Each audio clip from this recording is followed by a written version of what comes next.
kita orang depan klinik tua. Memang betul betul.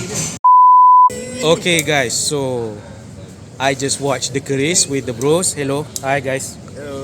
So yeah, I lost my soul. Keris dah cucuk hati I. Hati I dah melayang. Aku teruk nak mampus sebab aku pakai topi ni ada sebab because movie ni macam ni.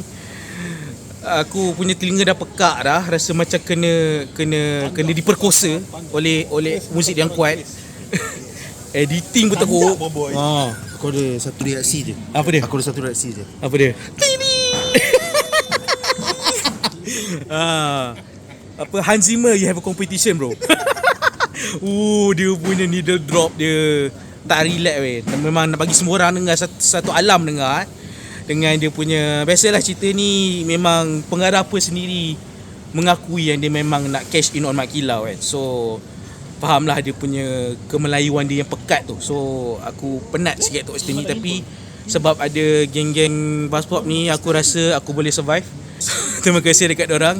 I had a great time. Kesan dekat siapa-siapa dekat depan orang tu gelak-gelak tu, sorry So aku sebab aku suka cerita ni.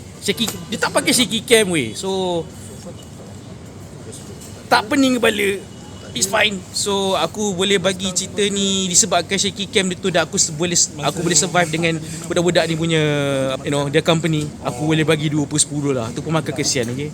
So kalau korang nak tengok watch at your own risk lah, okay. Alright. Peace.